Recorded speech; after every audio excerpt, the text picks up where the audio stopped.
जय मसीह की। खुदा का शुक्र करते हैं कि आज फिर से हम आप लोगों की खिदमत में हाजिर हैं। और बेशक हम सोचते हैं कि ये लॉकडाउन हम सब के लिए परमेश्वर की दया से आशीष का कारण बन रहा है। और जैसा कि हम लोग एक दूसरे से फ़ोन पे बातें करते हैं, सुनते हैं, एक दूसरे को व्हाट्सएप पे देखते हैं, सोशल मीडिया पे, कि सब लोग दुआ में होते हैं और कोशिश कर रहे होते हैं कि वचन पढ़ें। और खुदा का शुक्र करते हैं, ये भी एक परमेश्वर की योजना है कि परमेश्वर के लोग परमेश्वर में बढ़ते चले जाएं। आइए आज की इबादत को हम शुरू करेंगे, दुआ करेंगे। खुदावंद, हम आपका धन्यवाद करते हैं कि आज फिर से आपने हमें जीवित रखा और बचा के रखा, हर तरीके से हमारी सब ज़रूरतों को पूरा किया। और प्रभु, आज फिर से तेरे प्यारे लोगों की खिदमत करने का मौका दिया। हे प्रभु, हम प्रार्थना करते हैं जो भी लोग प्रभु आज के इस वचन को सुनेंगे, वो सचमुच में प्रभु जी बहुत आशीष पाएं, बहुत बरकत पाएं प्रभु, और तेरा महिमा हो सके, तेरा नाम जलाल पाए प्रभु जी। और प्रभु, तेरा मकसद जो है तेरे लोगों के जीवन में काम करने का प्रभु, वो पूरा हो सके प्रभु।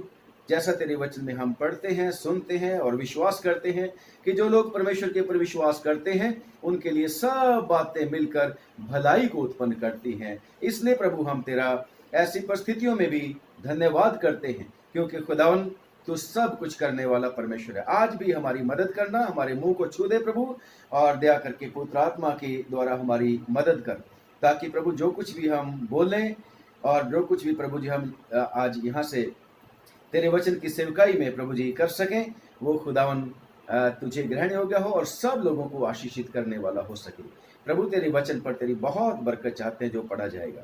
यीशु मसीह के नाम से हमारी छोटी सी प्रार्थना को सुन और कबूल कर, आमीन। आइए परमेश्वर के वचन में से सुनेंगे मरकुस की अंजील, उसका 10वां अध्याय 13 आयत से लेके 16वीं आयत तक। Gospel according to Saint Mark chapter 10 and verses 13 through 16। और मैं रिक्वेस्ट करूंगा मिसेज अविनाश से कि पढ़ने में हमारी अगुवाई करें। सबको जय मसीह की। जय मसीह। लिखा है, फिर लोग बालकों को उसके पास लाने लगे कि वो उन पर हाथ रखे, पर चेलों ने उनको डांटा। यीशु ने ये देख क्रुद्ध होकर उनसे कहा, बालकों को मेरे पास आने दो और उन्हें मना ना करो, क्योंकि परमेश्वर का राज्य ऐसों ही का है। मैं तुमसे सच कहता हूँ कि जो कोई परमेश्वर के राज्य को बालक के नाई ग्रहण ना करे, वो उसमें कभी प्रवेश करने ना पाएगा। और उसने उन्हें गोद में लिया और उन पर हाथ रखकर उन्हें आशीष दी। ये मसीह की अंजील है। इसके पढ़े और सुने जाने पर हम सबको आशीष मिले। आमीन।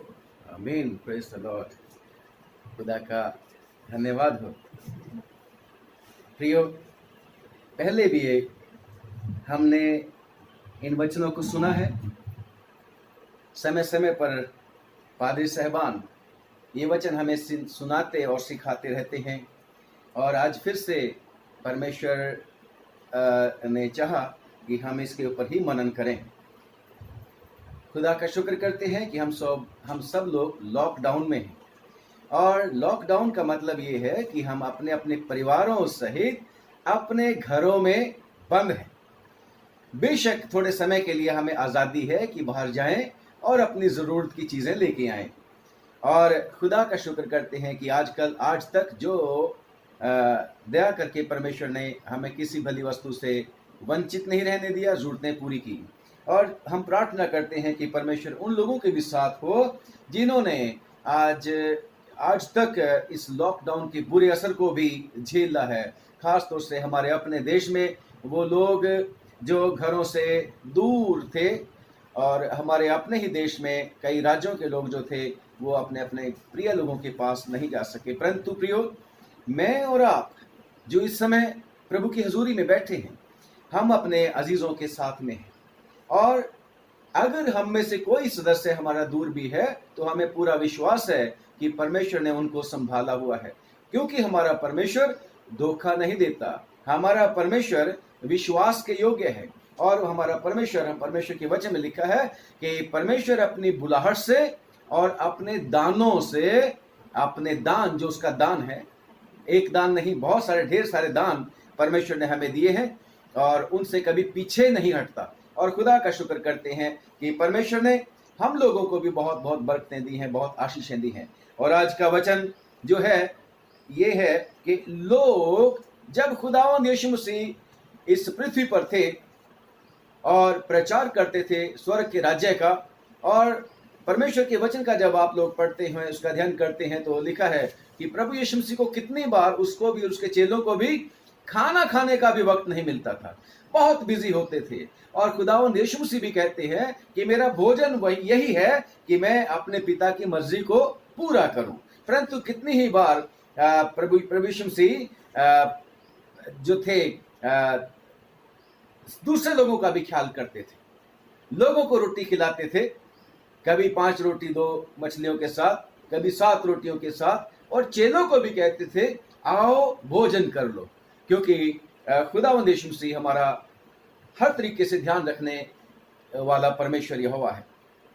और खुदा का शुक्र करते हैं, आज का जो वचन पढ़ा, तो जब प्रभु यीशु मसीह प्रचार करते हुए निकल रहे थे, जा रहे थे, क्योंकि वो एक समय पर एक जगह पर नहीं रुकते थे, लगातार ज्यादा समय ज्यादा स्थानों में जाकर परमेश्वर का प्रचार करते थे। तो लोग बालकों को उसके पास लाने लगे, बालकों को उसके पास लाने लगे। और क्यों लाने लगे? ताकि प्रभु यीशु मसीह उनके ऊपर हाथ रखे, और जब मत्ती की इंजील पढ़ते हैं कि उनके लिए दुआ भी करे, हाथ रख के दुआ भी करे।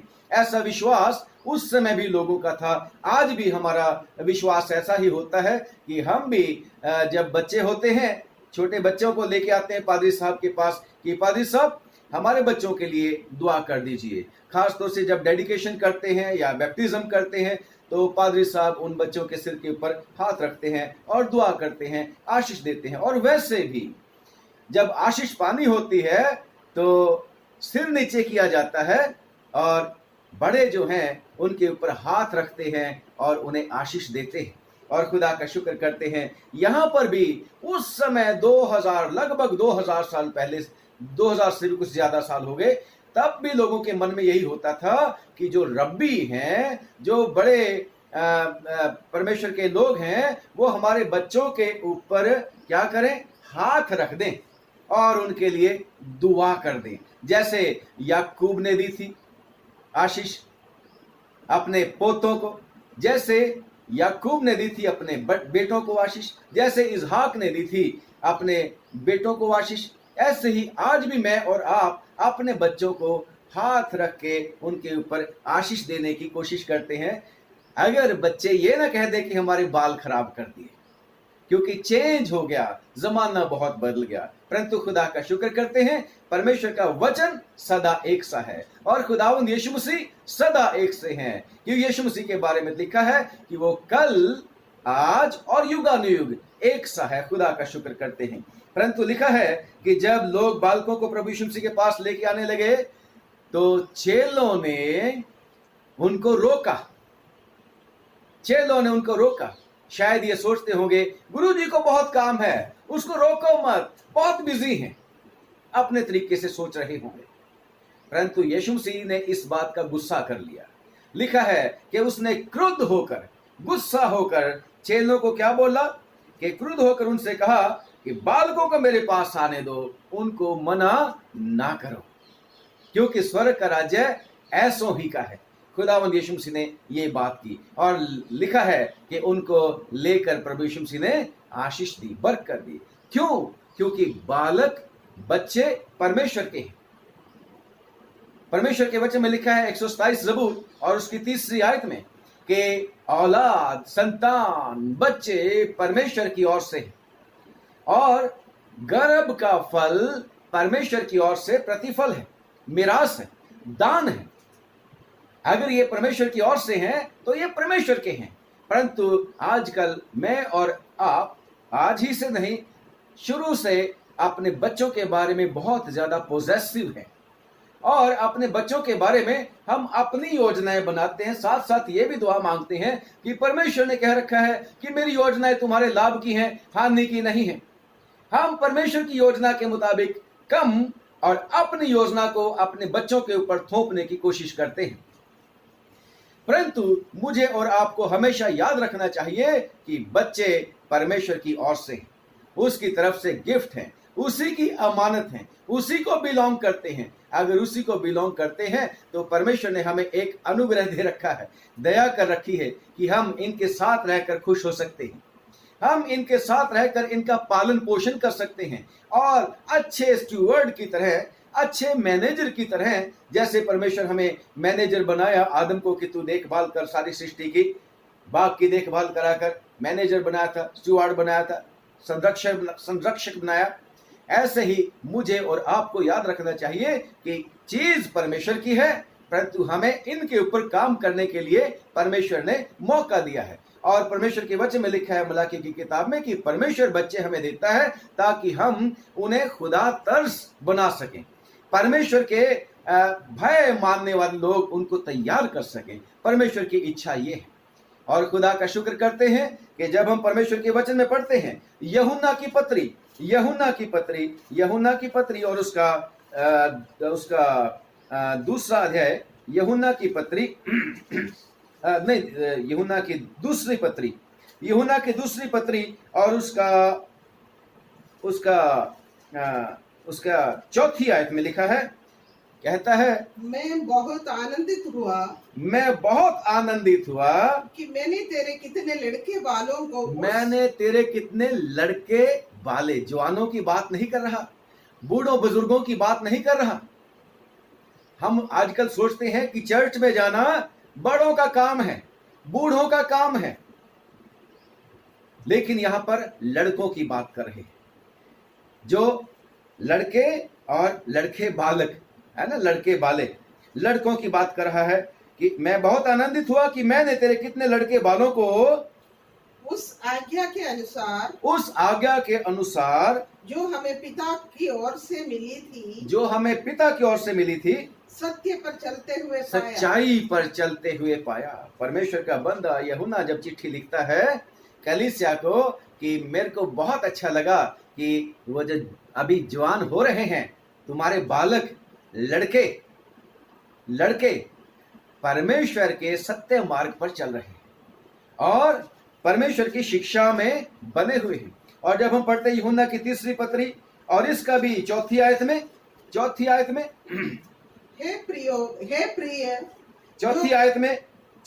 में मुझे इनसे बढ़कर और कोई आनंद कहता नहीं, मुझे इससे बढ़कर कोई खुशी नहीं है कि मैं सुनूं कि मेरे लड़के बाले सच्चाई पर चलते हैं, सत्य पर चलते हैं। और सत्य क्या है? खुदावंद यीशु मसीह ने कहा सत्य मैं हूं, परमेश्वर सत्य है, God is truth, Jesus Christ is truth. यीशु मसीह ने खुद कहा कि मैं सच्चाई हूं, मैं ही जीवन हूं, मैं ही पुनरुत्थान हूं। और यीशु मसीह ने कहा मैं ही सब कुछ हूं, यानी कि गडरिया भी मैं हूं, द्वार भी मैं हूं। मेरी बातें जीवन है, मेरी बातें आत्मा है। Yes, God is spirit. यीशु मसीह ने भी ये कहा। और कहता है यूहन्ना की तीसरी पत्री में भी चौथी आयत में कि इससे बढ़कर मेरे को कोई खुशी नहीं कि मैं सुनूं कि मेरे लड़के बाले क्या सत्य पर चलते। इसलिए नहीं, उस समय भी डॉक्टर हुआ करते थे, लूका डॉक्टर था। उस समय भी आर्किटेक्ट होते होंगे, बहुत जबरदस्त बिल्डिंग्स बनाते थे। उस समय भी लोग वकील हुआ करते थे। पौलुस के समय में उसने लिखा है बाइबल के बीच में कि पौलुस के साथ जब बहस होती थी तो वकील आए थे उसके खिलाफत में मुकदमा लड़ने के लिए। ये नहीं कहता कि मेरे को बड़ी खुशी हुई कि मैंने सुना कि मेरे बच्चे डॉक्टर बन गए, इंजीनियर बन गए और जो भी बन गए बड़ी बड़ी पोजीशन में। ये अलग बातें हैं, पर सबसे उत्तम बात यह है कि एक विश्वासी के लिए कि उसके बच्चे परमेश्वर के पीछे चलते हैं, उसके बच्चे परमेश्वर के ऊपर विश्वास करते हैं। क्या हो गया अगर हमारे बच्चे बड़ी बड़ी पोजीशन में चले गए और परमेश्वर का डर मानने वाले नहीं हैं? तो ये दुर्भाग्य की बात होगी, क्योंकि परमेश्वर के वचन में जैसे अभी सुन चुके हैं कि हमें परमेश्वर ने जो औलाद दी है वो इसलिए दी है कि हम उनको तैयार करें, खुदा तरस बनाएं। और ये कब हो सकता है प्रियो? ये तभी हो सकता है जब बच्चे अपने माँ बाप के कंट्रोल में रहते हैं। और जब परमेश्वर के वचन में पढ़ते हैं, हम पढ़ते हैं प्रोवर्ब्स, नीति वचन और उसका 22वां अध्याय, नीति वचन 22वां अध्याय और उसके 6वीं आयत में लिखा है कि लड़के को शिक्षा उसी मार्ग की दे। लड़के की बात कर रहा हूं, बूढ़े की बात नहीं कर रहा हूं। कभी कभी सोचते हैं लोग जब बूढ़े हो जाएंगे तब परमेश्वर की बातें सुना करेंगे। अभी बहुत बिजी हैं। आज बिठा रखा लॉकडाउन में खुदा ने। अब भी दुनिया चल रही है, अब भी आपका घर चल रहा है। सब कुछ दुनिया नहीं उल्ट पुल्ट हो गई, क़यामत नहीं आ गई, बल्कि परमेश्वर हमें बच्चों की बात करता है। अगर आज तक नहीं हुआ, आज मौका है, हम परमेश्वर के पीछे चल सकते हैं, है ना। लिखा है परमेश्वर के वचन में, लड़के को शिक्षा उसी मार्ग की दे। किस मार्ग की देनी चाहिए? क्या चाहते हैं? अभी क्या सीखा है कि सत्य के मार्ग की शिक्षा देनी, अरेंज करना है। हमारे बच्चों को परमेश्वर की शिक्षा मिलनी चाहिए। और लिखा है लड़के को शिक्षा उसी मार्ग की दे जिसमें उसको चलना चाहिए। किसमें चलना चाहिए? कभी कभी कोई लोग सोचते हैं कि मैं अपने बेटे को क्या बनाऊंगा, पहलवान बना दूंगा। कोई कहता है मैं अपने बेटे को ऐसा बना दूंगा कि लोग उसको देख के डरा करें। इस बात से कुछ नहीं होता, परंतु जो धर्मी माता पिता होते हैं वो हमेशा ये चाहते हैं कि हमारे बच्चे खुदा का डर माने और परमेश्वर से वो आशीषें प्राप्त करें जो ना आंखों ने देखी, ना कानों ने सुनी और ना ही किसी के चित्त में चढ़ी। तो लड़के को, बच्चे को उसी मार्ग की शिक्षा दे जिसमें उसको चलना चाहिए और वो बुढ़ापे में भी उससे ना हटेगा। बुढ़ापे में भी उसको उससे ना हटेगा। प्रियो, परमेश्वर का वचन हमें कहता है कि तुम्हारे बच्चों को ये बातें सिखाते रहना। ड्यूटरोनोमी, व्यवस्था विवरण की किताब उसका 6वां अध्याय 4थी आयत से शुरू करके पढ़ना आपने कितनी बार सुना है, परंतु एक बार फिर से आपको याद दहाने के लिए, याद करवाने के लिए आपके सामने इसको पढ़ना चाहते हैं। हे इस्राएल सुन, यहोवा हमारा परमेश्वर है। यहोवा एक ही है। हमारा परमेश्वर एक ही है। चाहे हम कहते हैं ट्रायून गॉड, पिता और पुत्र और पवित्र आत्मा, यस, वो एक ही है। हमारा परमेश्वर एक ही है। तू अपने परमेश्वर यहोवा से अपने सारे मन, अपने सारे जीव और सारी शक्ति के साथ प्रेम रखना। और ये आज्ञाएं जो मैं आज तुझको सुनाता हूँ, ये आज्ञाएं जो मैं आज तुझे सुनाता हूँ, वे तेरे मन में बनी रहे। वो तेरे मन में बनी रहे। हाँ जी। और तू इन्हें अपने बाल बच्चों को समझा कर सिखाया करना। और तू इन्हें, मेरी आज्ञाओं को, परमेश्वर के वचन को अपने बाल बच्चों को कैसे सिखाना है? समझा कर सिखाया करना। समझाएंगे कब? जब इकट्ठे बैठेंगे। और घर में समझाएंगे कब? जब उनसे, बच्चों से परमेश्वर के वचन की बात करेंगे, तभी तो उनको समझ में आएगी। समझाएंगे कब? जब आप खुद, मैं और आप खुद परमेश्वर के वचन को मानेंगे। क्योंकि बच्चा, आजकल छोटे छोटे बच्चे हैं, अपने माँ बाप को टेलीफोन का इस्तेमाल करते हुए देखते हैं, मोबाइल का, और बड़े हैरान होते हैं हम, अरे ये तो 1.5 साल का बच्चा, 1 साल का बच्चा, 2 साल का बच्चा, देखो ये भी मोबाइल के बीच में उंगली मारता है। यस, बच्चा अपने माँ बाप से बहुत कुछ सीखता है। और यहां तक कि बाइबल में तो लिखा है कि माँ के पेट में भी बच्चा सीखता है। माँ के पेट में भी, यूहन्ना की बात करते हैं हम, यूहन्ना जो बपतिस्मा देने वाला, माँ के पेट में उसने जैसे ही अलीशबा के कानों में मरियम का नमस्कार पहुंचा था, तो वो बच्चा माँ के पेट में उछला था। यूहन्ना अपनी माँ के पेट में वो नमस्कार सुन के 6 महीने का बच्चा उछला था। यस, आप बच्चे शुरू से ही वो सीखना शुरू कर देते हैं। पैदा अपनी माँ के पेट से ही बच्चा परमेश्वर के बारे में, अगर माँ बाप परमेश्वर का डर और भय मानने वाले होंगे तो बच्चा भी वैसा ही बनेगा। इसलिए आवश्यक है परमेश्वर का वचन मानना, कि अपने बच्चों को समझाया करना। और घर में बैठे, कैसे? घर में बैठे हुए, आजकल बैठे हैं ना घर में, आजकल बैठे हैं घर में। अगर घर में बैठे हैं, इकट्ठा करना है, सब परिवार को इकट्ठा करना है। आओ हम परमेश्वर की स्तुति करेंगे, भजन गाएंगे, प्रार्थना करेंगे और खुदा का शुक्र करते हैं। बहुत सारे परिवारों में ऐसा हो रहा है। और जहाँ जवान बच्चे हैं, वो बच्चे भी किसी दिन वर्शिप को लीड करते हैं। वो बच्चे भी खुदा का शुक्र करके कभी कभी प्रचार करते हैं। खुदा का शुक्र कर जब हम सुनते हैं तो बहुत ही अच्छा लगता है। हाँ जी, घर में बैठे, मार्ग पर चलते, लेटते, उठते, इनकी चर्चा किया इनकी करना चर्चा, किन की? परमेश्वर की बातों की चर्चा किया करना। हाँ जी, और इन्हें अपने हाथ पर अपने हाथ की चिन्हानी करके बांधना, और ये तेरी आंखों के बीच टीके का काम और ये तेरी आंखों के बीच में टीके का काम दे, और इन्हें अपने अपने घर के चौखट की और इन्हें अपने बाजुओं, घर की चौखट की बाजुओं और अपने फाटकों पर भी लिखना। लिखना। ये परमेश्वर का हुक्म किनको है? हम सबको है, हम सबको है। जिनको परमेश्वर ने बच्चे दिए हैं, हमें अच्छे स्टीवर्ड की तरह उनको तैयार करना है। प्रियो, मोजिस के थ्रू ये हमें परमेश्वर ने 10 आज्ञाएं दी थी। मोजिस के थ्रू परमेश्वर ने इस्राएलियों को मिस्र के बीच में से निकाला था। मोजिस आप कैसा था? लिखा है जब मोजिस पैदा हुआ उस समय माहौल बड़ा खराब था। उस समय माहौल बड़ा खराब था क्योंकि मिस्री लोग, और ये सच्चाई है कि वहां पर यूसुफ प्रधानमंत्री बना था। यूसुफ के पिरामिड आज भी हैं, वहां पर जो उसने बनाए थे आज भी हैं। लोग जाते हैं वहां पर, देख के हम पूछते हैं वहां पर? यस, हैं वहां पर। ये सच्चाई है। और लिखा है कि मिस्री लोग जब वो इस्राएली बढ़ते चले जा रहे थे तो मिस्र के राजा ने ये हुक्म दे दिया था कि जब लड़के पैदा होंगे तो उनको मार दिया करें, लड़कियों को छोड़ दिया करें।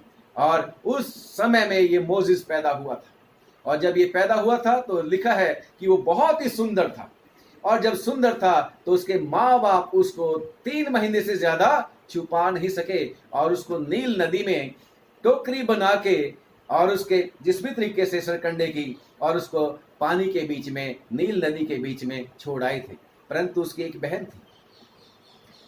बहन थी और वो उसको देख रही थी कि क्या होगा इस बच्चे का। और आपको स्टोरी का पता है कि वो मोजिस को किस तरीके से फिरौन की जो बेटी थी उसने उसको टोकरी को निकलवाया, और मूसा की जो बहन थी मरियम, बड़ी, कितने की बड़ी होगी वो? लिखा है मूसा की उम्र में और हारून की उम्र में 3 साल का फर्क था। और अगर वो मरियम बड़ी थी दोनों से तो कितना, 3 साल और होगा, चलो 6 साल की हो गई होगी, 7 साल की हो गई होगी, 8 साल की हो गई होगी। परंतु लड़की वो अपने माँ बाप को परमेश्वर के सामने प्रार्थना करती सुनती होगी, देखती होगी। और उसने क्या बोला था जाके फिरौन की बेटी को कि अगर तू चाहती है तो मैं इसके लिए एक दूध पिलाने वाली को लेके आऊं। और आपको स्टोरी का पता है कि वो स्त्री जो मूसा की माँ थी, वही परमेश्वर के प्रोग्राम के मुताबिक मूसा को दूध पिलाना शुरू कर दिया था और मजदूरी भी मिलना शुरू कर दिया था। क्यों मिलना शुरू कर दिया था? क्योंकि परमेश्वर की वो जो बेटी, मूसा की बहन, परमेश्वर के ऊपर विश्वास करती थी। और वो विश्वास कहां से आया? वो सुना करती थी अपने माँ बाप से कि यस, हमारा परमेश्वर है, एक न एक दिन वो हमें जरूर यहां से निकालेगा। विश्वास सुनने से, 10 की 17, रोमियो 10 की 17, विश्वास सुनने से पैदा होता है और सुनना परमेश्वर के वचन में से। बेशक उस समय वचन नहीं था, परंतु वर्ड ऑफ माउथ है ना, मुंह के वचनों से लोगों को विश्वास होता है। और लिखा है परमेश्वर के वचन में कि मूसा को दूध जब पिलाना शुरू कर दिया उसकी मां ने, और लिखा है कि जब बालक कुछ बड़ा हुआ तब वह उसे फिरौन की बेटी के पास लेके गई। वो छोटा दूध पीवा बच्चा नहीं था, परंतु दूध छुड़ाते छुड़ाते वो बालक बन गया था। पहले समय में, आजकल तो जल्दी से बच्चे को ऊपर का खाना देना शुरू कर देते हैं। पहले लैक्टोजन नहीं थे, ये पहले ये ऊपर की ये चीजें नहीं थी। पहले तो बच्चे अपनी माँ का दूध पिया करते थे और माँ का दूध पीते पीते सियाने हो जाते थे, बेशक बालक होते थे। और खुदा का शुक्र करते हैं कि उस समय में उसकी माँ ने जब वो दूध पिलाती होगी, चाहे वो गुलाम थी, परंतु उसका परमेश्वर गुलाम नहीं था, उसका विश्वास गुलाम नहीं था।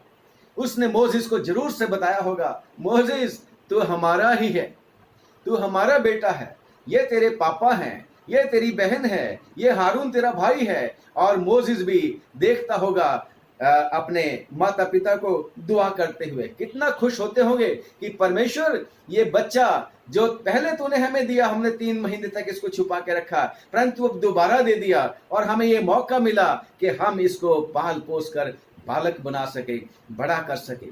प्रियो, वही शिक्षा जो बचपन में उसको मिल गई थी, वही जो बालकपन में उसको शिक्षा मिल गई थी, उसी शिक्षा ने आगे काम किया। चाहे यूहन्ना की, चाहे एक्ट्स ऑफ द अपोस्टल्स, प्रेरितों के काम 7वां बाब, और उसकी जब 20, 21, 22, 23, 24, 25 से आयत पढ़ने शुरू कर दोगे, वहां पर आप पाओगे कि जो मोसेस था उसको शिक्षा कैसे दी गई थी। इस्राएल की सारी पढ़ाई लिखाई उसको दी गई थी, क्योंकि वो जब दूध छुड़ाया गया, वापस महल में लेके जाया गया, वो फिरौन की बेटी का बेटा कहलाया था और रॉयल पैलेस में वो रहता था, और उसी की तरह के आराम सारे के सारे उसको मिले थे। परंतु उसको याद आया करता था कि नहीं, मेरे ताया, मेरे चाचा, मेरे बहन भाई, वो सारे परमेश्वर की उपासना किया करते थे। और महल में भी उसको याद आता होगा वो शिक्षा जो उसकी माँ उसको बताया करती थी कि हमारा परमेश्वर सर्वशक्तिमान परमेश्वर है। हमारा परमेश्वर वो है जो इब्राहिम, इसाक और याकूब का परमेश्वर है। हमारा परमेश्वर मिस्र का वो बछड़ा नहीं है। हमारा परमेश्वर कोई ऐसा मिस्र वाला जो मिस्र के लोगों का है या महल के बीच में जो देवी देवता है वो नहीं है। हमारा परमेश्वर जीवित परमेश्वर है। और तभी तो मूसा जो है जब बड़ा हो गया, सियाना हो गया, तो लिखा है इब्रानियों की चिट्ठी उसके 11 बाब में, और उसके 11 से लेके 24 से लेके 27 तक पढ़ते हो कि जब वो बड़ा हो गया, वो विश्वास जो बालकपन से उसके मन में डाला गया था, जैसे आप लोगों ने पढ़ा है प्रोवर्ब्स में, नीति वचन में, उसी मार्ग की शिक्षा दे जिस पर उसको चलना चाहिए। माँ बाप ने भी उसको उसी मार्ग की शिक्षा दी थी जिस पर उसको चलना चाहिए। बूढ़ा होने पर भी वो उस मार्ग से नहीं हटेगा। तो मोसेस भी जब बड़ा हो गया तब उसने इनकार कर दिया कि नहीं, मैं फिरौन की बेटी का बेटा नहीं हूं, चाहे मेरे को सब त्याग करना पड़े, मैं अपने भाइयों के पास जाऊंगा। और वो डरा नहीं, क्योंकि वो शिक्षा जो बालकपन में उसको मिल गई थी, उस शिक्षा ने काम किया था। आपके परिवार में भी बच्चों को जो शिक्षा दे देंगे, वो बुढ़ापे तक उससे हटेंगे नहीं। प्रियो, एक और मेरे को एग्जाम्पल याद आती है। एक लड़की थी छोटी, लिखा है परमेश्वर के वचन में, दूसरा राजा उसका 5वां अध्याय में। और पहले तो ऐसा होता था कि लड़ाइयां करते थे लोग, और जीतने वाला हारने वालों को बंदी बना के ले जाया करता था और गुलाम बना लिया करते थे। लिखा है 5वें अध्याय में, दूसरा राजा 5वें अध्याय में, कि जो राजा था एक, और वो आया और इस्राएल के देश में से एक छोटी लड़की को, अराम के राजा का सेनापति नामान के बारे में आप लोगों को पता है, वो आया था और एक छोटी लड़की को बंदी बना के लेके गया। और वो छोटी लड़की जो थी उस सेनापति के घर में नौकरानी की तरह काम करने लगी पड़ी, गुलाम थी। कोई उसको आजादी नहीं थी, माँ बाप से दूर, बहन भाइयों से दूर, अपने देश से दूर, अपनी भाषा से दूर। परंतु वहां पर भी उसके मन में कुछ था जो बालकपन में, छोटेपन में उसने सीख लिया था। और वो क्या था? उसका विश्वास था। और उसने कहा कि ये नामान मेरा स्वामी जो अब है, अगर ये इस्राएल के भविष्यद्वक्ता के पास होता, अलीशा के पास होता, तो वो इसको चंगा कर देता, इसके कोढ़ को चंगा कर देता। और उस लड़की की बात को सुनकर, आपको आगे स्टोरी पता है कि वो नामान पहुंच गया इस्राएल में अलीशा के पास, और परमेश्वर के नाम को महिमा हुई, परमेश्वर के नाम को इज्जत मिली उस छोटी लड़की के विश्वास की वजह से। नामान चंगा हो गया और खुदा का शुक्र करते हैं, परमेश्वर की महिमा हुई। और खुदा का शुक्र करते हैं, वो छोटी लड़की जो थी, जब वो अपने माँ बाप के पास होती होगी, वो हमेशा देखती होगी उसके माँ बाप ड्यूट्रोनोमी, व्यवस्था विवरण की 6वीं आयत 6वें बाब के मुताबिक अपने बच्चों को सिखाते होंगे कि हमारा परमेश्वर वो परमेश्वर है जिसने समुद्र को 2 भाग कर दिया था। हमारा परमेश्वर वो परमेश्वर है जिसने चट्टान को में से पानी निकाल दिया था, मन्ना हमें खिला दिया था। हमारा परमेश्वर वो परमेश्वर है कि जिसने बड़े बड़े काम किए, जिसने हमें अपनी प्रजा बनाया, और उस लड़की को पता था कि हमारा परमेश्वर जीवित परमेश्वर है। और उस लड़की को उसके माता पिता बताते होंगे, जिक्र करते होंगे कि यस, हमारे परमेश्वर का एक नबी है, भविष्यद्वक्ता है, और वो उसके द्वारा सब कुछ परमेश्वर कर सकता है। और इसी वजह से वो लड़की को बचपन में जो शिक्षा मिली थी, छुटपन में जो शिक्षा मिली थी, उसने वो काम किया। और खुदा का शुक्र है कि खुदा उनके नाम को महिमा उससे मिल सकी। खुदा का शुक्र करते हैं। सैमुअल की बात क्यों भूलते हैं? सैमुअल की बात, हन्ना का बेटा सैमुअल, उसकी स्टोरी आपको पता है। जिस समय हन्ना ने सैमुअल को मांगा था परमेश्वर से कि परमेश्वर, अगर तू मेरे को वो बेटा दे देगा तो मैं उसको तेरे को वापस कर दूंगी, मैं उसको तुझे वापस कर दूंगी, सिर्फ मेरी नामधराई को दूर कर दे। और खुदा का शुक्र करते हैं कि हन्ना ने अपने वायदे को पूरा करा। हन्ना परमेश्वर का डर और भय मानने वाली थी। और लिखा है कि वो बालक सैमुअल जो था, दूध जब तक उसका छुड़ाया नहीं गया। मैं फिर कहता हूं, पहले बच्चों का दूध 6 महीने में छुड़ा नहीं देते थे, आजकल तो 3 महीने में छुड़ा देते हैं। पहले सियाने हो जाते थे, बच्चे बड़े हो जाते थे। और लिखा है वो भी बालक हो गया था, छोटा गोदी वाला 6 महीने का बच्चा नहीं था। अगर हन्ना उस 6 महीने के बच्चे को, जैसे आजकल 6 महीने के बच्चे का दूध छुड़ा देते हैं, क्योंकि लेडीज आजकल काम पे जाती हैं, ड्यूटी करती हैं, पहले नहीं होता था ऐसा। तो एली कैसे करता, उनको संभालता। परंतु लिखा है कि जब वो बालक सैमुअल इस लायक हो गया कि अपना आप को संभाल सके, तब उसकी मां उसको लेके चली। पहला सैमुअल और उसका 1 अध्याय, पहला सैमुअल और उसका 1 अध्याय, और उसकी पढ़ेंगे 24वीं आयत। पहला सैमुअल पहला अध्याय और 24वीं आयत में लिखा है कि जब उसने उसका दूध छुड़ाया, तब वह उसको संग ले गई और 3 बछड़े, एपा भर, कुप्पी भर दाख मधु भी ले गई, और उस लड़के को, बच्चे को नहीं, लड़के को शीलो में यहोवा के भवन में पहुंचा दिया। उस समय सैमुअल लड़का ही था। और आगे पढ़ता हूं, जब वो लेके गई तो हन्ना ने एली को बताया, याजक को बताया, पादरी साहब को बताया कि ये वही है जिसकी मैंने मांग की थी और जिसके बारे में तूने आशीष दी थी कि परमेश्वर तुझे मुंह मांगा वरदान दे। ये वही लड़का है और मैं इसको परमेश्वर के यहां छोड़ने के लिए आई हूं। 28वीं आयत में क्या लिखा है? इसीलिए मैं भी उसे यहोवा को अर्पण कर देती हूं। बच्चे तो परमेश्वर की ओर से है ना। तो उस औरत का, उस मां का जिगरा देखो, वो क्या बोलती है? इसीलिए मैं भी सैमुअल को, यानी कि उस बच्चे को यहोवा को अर्पण कर देती हूं, यहोवा को डेडिकेट कर देती। हम भी अपने बच्चों को डेडिकेट करवाते हैं, परमेश्वर को अर्पण करते हैं। बैप्टिज्म भी होता है, डेडिकेशन भी होता है, परंतु उसके बाद हम अपने कई बार अपने बच्चों को परमेश्वर के लिए तैयार नहीं करते। इसने क्या किया? मैं भी उसे यहोवा को अर्पण कर देती हूं ताकि वो जीवन भर यहोवा ही का बना रहे ताकि वह जीवन भर यहोवा ही का बना रहे।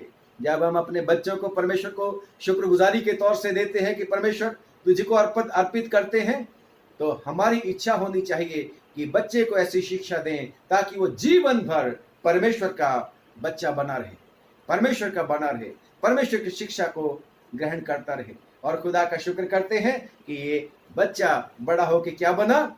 नबी बना परमेश्वर का। और परमेश्वर के वचन में लिखा है कि परमेश्वर ने उसके मुंह की कोई भी बात जमीन पर गिरने नहीं दी। हर कुछ, जो कुछ भी वो बोलता था, परमेश्वर उसको पूरा करता था। और खुदा का शुक्र करते हैं। और नए नियम में अगर जाके हम देखें, नए नियम में क्या था? सिर्फ पुराने नियम की बात नहीं करते। नए नियम में क्या लिखा है? दूसरा तिमोथी और उसका 2 अध्याय, दूसरा तिमोथी और उसका 3 अध्याय 3:15 में लिखा है। पौलुस रसूल जब उसको लिखता है, तिमुथियुस को चिट्ठी लिखता है, वो कहता है कि तिमुथियुस को, और बालकपन से पवित्र शास्त्र तेरा ज्ञान। कमाल है। पौलुस रसूल जब चिट्ठी लिखता है तीमुथियुस को, क्या लिखता है? और बालकपन से, जब तू बालक था, लड़का ही था, बालकपन से पवित्र शास्त्र तेरा जाना हुआ है। यानी कि जैसे मैंने सैमुअल की बात करी, उस छोटी लड़की की बात करी, मैंने मोसेस की बात करी, ये लोग जो थे अपने बच्चों की इंट्रोडक्शन परमेश्वर के साथ करा देते थे। और अकेली इंट्रोडक्शन नहीं, इंट्रोडक्शन तो हम छोटी सी कर देते हैं ना आजकल, हम इंट्रोड्यूस योरसेल्फ, नाम बता दिया, माँ बाप का नाम बता दिया, नहीं, परमेश्वर के साथ बच्चों की जान पहचान करा देते थे ताकि बच्चे को शिक्षा परमेश्वर की मिलनी शुरू हो जाए। और लिखा है, पौलुस रसूल भी क्या बोलता है? और बालकपन से पवित्र शास्त्र तेरा जाना हुआ है, जो मुझे मसीह पर विश्वास करने जो से तुझे, बालकपन से पवित्र शास्त्र तेरा जाना हुआ, जो तुझे, यानी कि सीखने वाले को, बालक को, बचपन को, लिखा है बचपन, जो बचपन में सीखा है, जो तुझे मसीह पर विश्वास करने से उद्धार प्राप्त करने के लिए, नजात प्राप्त करने के लिए बुद्धिमान बना सकता है, अक्लमंद बना सकता है। नजात पाने के लिए दुनिया की हर एक चिंता, फिक्र, परेशानी, दुनिया के हर एक उलझाने वाली बातों से तेरे को उद्धार दे सकता है, बचा सकता है, बुद्धिमान बना सकता है। और ये कैसे होता है? बचपन में इसको कैसे पता लग गया था? जब हम पढ़ते हैं पहला अध्याय, दूसरा तीमुथियुस पहला अध्याय और उसकी 5वीं आयत, पहला ही अध्याय दूसरा तीमुथियुस का 5वां अध्याय, पहला अध्याय 5वीं आयत में क्या लिखा? और मुझे तेरे उस निष्कपट विश्वास की कहता सुधि आती है है। तीमुथियुस को चिट्ठी लिखते हुए, जब वो जवान हो गया था, क्या बोलता है कि मुझे तेरे उस निष्कपट विश्वास की याद आती है, जो पहले तेरी नानी लोइस, जो पहले तेरी नानी लोइस में था और तेरी माता यूनिके में और थी। तेरी माता यूनिके में जो विश्वास था, है ना? और मुझे निश्चय हुआ है, और मुझे निश्चय हुआ है कि तुझ में भी कि है। तुझ में भी है। नानी ने उसको शिक्षा दी, माता ने उसको शिक्षा दी, बालकपन ही में तीमुथियुस को परमेश्वर के वचन की जानकारी दे दी गई थी। खुदा का शुक्र करते, खुदा का शुक्र करते ऐसे परिवारों के लिए जो अपने बच्चों को परमेश्वर की ओर से देन समझकर, गिफ्ट समझकर उनको परमेश्वर के लिए तैयार करते हैं। और खुदा का शुक्र करते हैं कि तीमुथियुस की एग्जाम्पल जो मैंने दी है वो सिर्फ इसलिए दी है कि बालकपन से सैमुअल, बालकपन से मोसेस, बालकपन से, और वो लड़की, छोटी लड़की, वो भी बालिका थी। इनका विश्वास कैसा था, इनको ट्रेंड कैसे कर दिया गया था इनके माँ बाप ने। फिर से मैं रिपीट करता हूं, बच्चे को शिक्षा उसी मार्ग की दे जिस पर उसको चलना चाहिए, और वो उस मार्ग से बुढ़ापे में भी नहीं टलेगा। प्रियो, अब यूहन्ना की बात क्या करें कि उसने, यूहन्ना बपतिस्मा देने वाला जकराया और अलीशबा ने उसको कैसी वाली शिक्षा दी होगी कि तू खुदा का है, तू परमेश्वर का है। और यूहन्ना ने परमेश्वर की बात को सुना, और परमेश्वर का धन्यवाद करते हैं कि यूहन्ना बपतिस्मा देने वाले के बारे में खुदावंद यीशु मसीह भी कहते हैं कि यूहन्ना से बड़ा कोई नहीं हुआ। नबी हुए परंतु यूहन्ना से बड़ा कोई नहीं हुआ। खुदा का शुक्र करते हैं। और यीशु मसीह की खुद की बात क्या है? जब आप पढ़ते हैं लूका की अंजील उसका दूसरा अध्याय, लूका की अंजील और उसका दूसरा अध्याय 40 आयत से, कि जब वो अभी 12 साल का ही था, यीशु मसीह 12 साल ही का था, 12 साल ही में वो मंदिर में जाकर, हैकल में जाकर, परमेश्वर के भवन में जाकर उपदेशकों के साथ वचन की बातें करता है, परमेश्वर की बातें करता है, आर्गुमेंट्स करता है, उनसे सवाल पूछता है, उनके सवालों के उत्तर भी देता है। कैसे? क्योंकि लिखा है उसके माँ बाप यूसुफ और मरियम प्रति वर्ष उसको लेके जाया करते थे हैकल में, परमेश्वर के सामने लेके जाया करते थे। और जब परमेश्वर की हैकल में नहीं होते थे, घर पर वो उसको सिखाते होंगे, खुदा का शुक्र करते हैं। और बच्चा तो एक कोरा कागज होता है, उसको जैसी शिक्षा दे दोगे वैसा ही वो बन जाएगा। और बच्चे के अंदर क्या खासियत होती है? वो विश्वास करता है। वो विश्वास करता है, उसमें नम्रता होती है और उसको भरोसा, वो निर्भर करता है किसके ऊपर? अपने बड़ों के ऊपर, अपने माँ बाप के ऊपर, अपने बड़े बुजुर्गों के ऊपर उसको भरोसा होता है और उसमें आज्ञाकारिता होती है। अगर माँ बाप उसको सिखाते हैं बचपन में, जब छोटा है तो वैसा सीखता है। जैसे अभी उदाहरण हमने दी, और उसको पता होता है कि हमारे माँ बाप जो कुछ मुझे कह रहे हैं वो मेरे अच्छे के लिए कर रहे हैं। अगर माँ बाप उसके सामने, बच्चे के सामने अच्छा नमूना नहीं रखते तो बच्चा उनके नहीं सुनेगा। प्रियो, इसलिए खुदावंद यीशु मसीह भी कहते हैं कि बालकों को मेरे पास आने दो, उन्हें मना ना करो, क्योंकि ऐसे ही लोगों को स्वर्ग के राज्य में प्रवेश करेंगे। ऐसे ही लोग जो विश्वास करने वाले हैं, जो परमेश्वर के ऊपर भरोसा करने वाले हैं, जो उसकी आज्ञाओं का मानने वाले हैं। और ये कब सीखेंगे? बचपन ही से। इसलिए अगर मैं और आप चाहते हैं अपने प्रभु यीशु मसीह के सामने वफादार बनने के लिए, तो जो बच्चे परमेश्वर ने हमें दिए हैं, हमारे परिवार में दिए हैं, चाहे वो न्यूक्लियर फैमिली के बीच में है, छोटे परिवार में है, चाहे बड़े परिवार के बीच में है, हम सब का ये फर्ज है कि हम बच्चों को प्रभु की शिक्षा दें, ताकि वो स्वर्ग के राज्य में प्रवेश हो सके। और आजकल तो मौका मिला है भाई, आजकल मौका मिला है, सारा परिवार बैठकर परमेश्वर के चरणों में खूब परमेश्वर के वचन की ऊपर अध्ययन करें, बच्चों को सिखाएं, बच्चों को समझाएं, दुआ करने सिखाएं। हम कितनी बार देखते हैं कई बच्चे हैं जिनके घरों का माहौल दुआ वाला होता है, वो 6, 7, 8 साल की उम्र में बहुत अच्छी दुआ करना सीख जाते हैं। और कुछ एक लोग हैं, चाहे वो जैसे मर्जी हैं, वो बड़े हो गए हैं और वो जब उनको बोल दो दुआ कर दीजिए, वो कह देते सानू ते दुआ करनी आंदी नहीं, हमें दुआ नहीं करने दी। क्यों? क्योंकि उनका माहौल ऐसा रहा है। आपका माहौल कैसा रहना चाहिए? ये कोरोना वायरस जो आया है हमारे लिए आशीष बनेगा। हम परिवार सहित परमेश्वर के चरणों में आए, और जब प्रभु यीशु मसीह ने कहा है कि स्वर्ग का राज्य ऐसो ही का है, यानी कि स्वर्ग के राज्य में ऐसे ही लोग जाएंगे। कोरोना वायरस तो आया है, खुदा इसका अंत करेगा जल्दी, ये चला जाएगा, फिर नॉर्मल हो जाएगा, परंतु स्वर्ग का राज्य बाकी रह जाएगा। और परमेश्वर के वचन में लिखा है कि स्वर्ग के राज्य में, जब परमेश्वर के राज्य में प्रवेश करना है, यीशु मसीह ने क्या बोला कि मेरे नाम के कारण लोग तुमसे अदावत रखेंगे, नफरत करेंगे, तुम्हारी निंदा करेंगे। मत्ती की अंजील उसका 5वां अध्याय में, और उसकी जब आप पढ़ते हो 10, 11, 12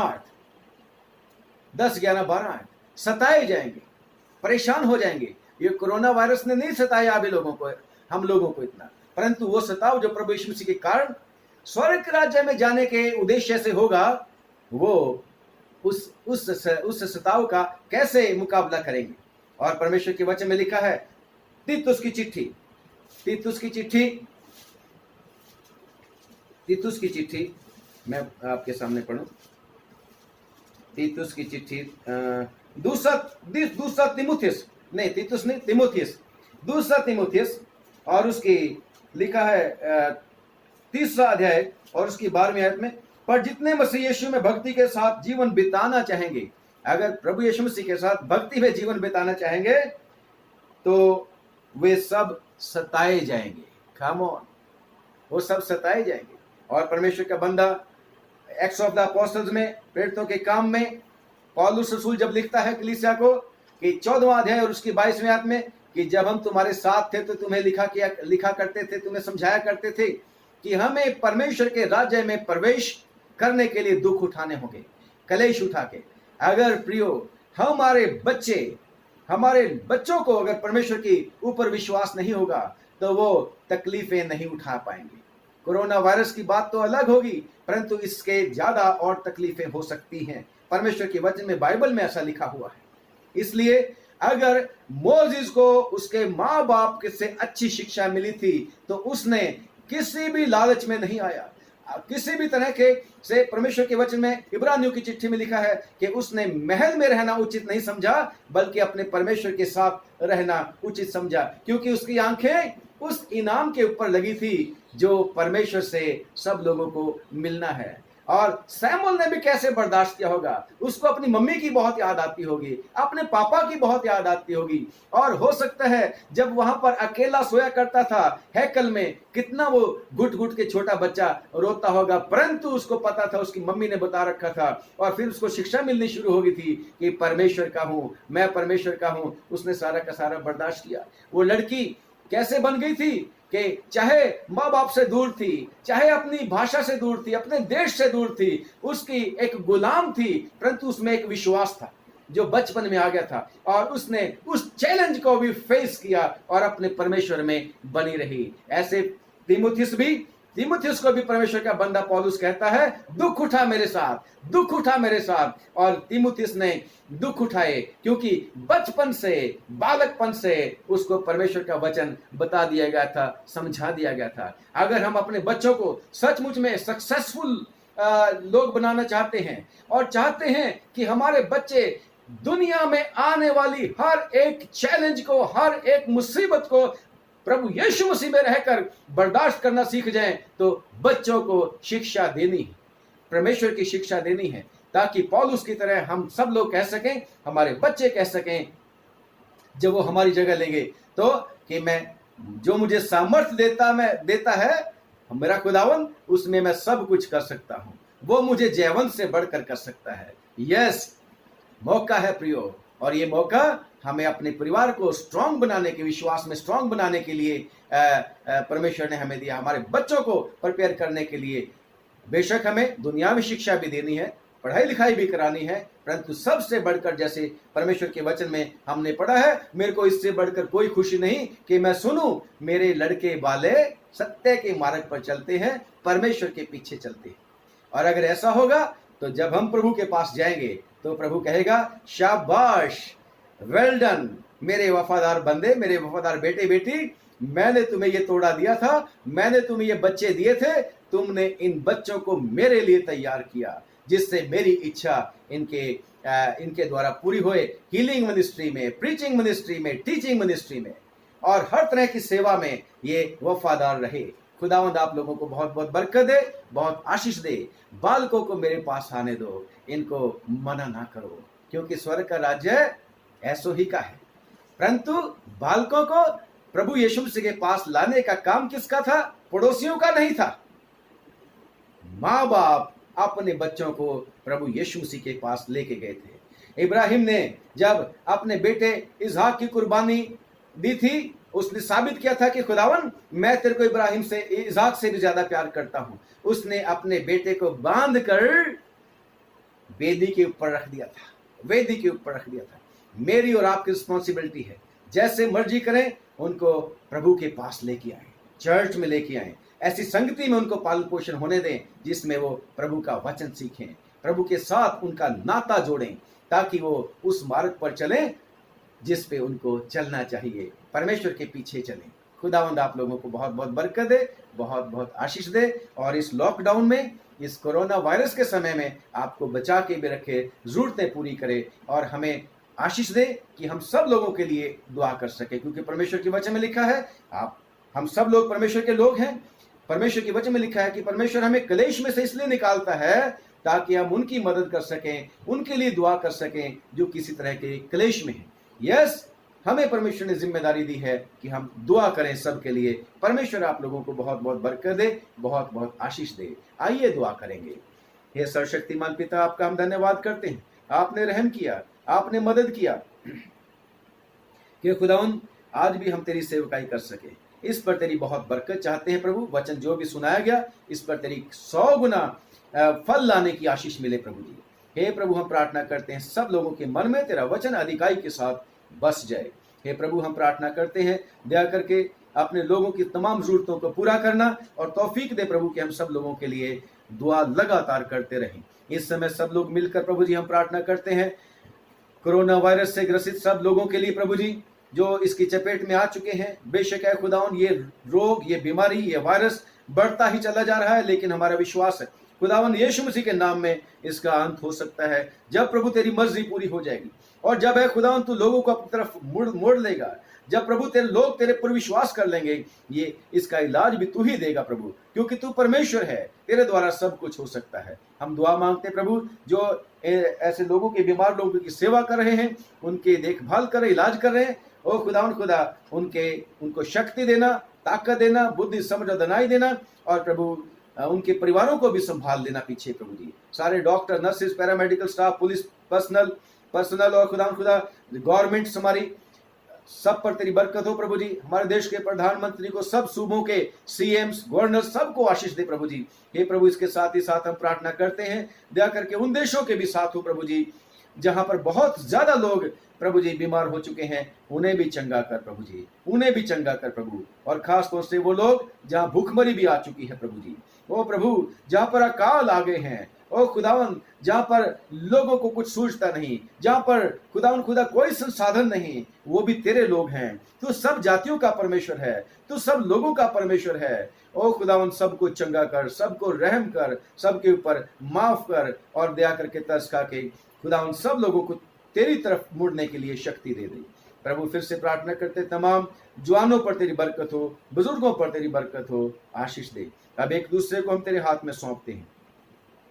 यीशु मसीह के नाम से पिता, हमारी इस छोटी प्रार्थना को सुन ले और कबूल कर ले, आमीन। एक बार फिर से आप सब लोगों को हमारा सलाम पहुंचे, और रिक्वेस्ट है कि हमें भी दुआ में याद रखना, और अगर आपको अच्छा लगे तो इसको जरूर से दूसरे लोगों के साथ शेयर करना, कि इस कैसेट को, इस वीडियो को, क्योंकि कुछ नहीं पता कब किसके जीवन में परमेश्वर का वचन काम कर जाए। परमेश्वर आप लोगों को बहुत बहुत बरकत दे, बहुत बहुत आशीष दे। God bless you.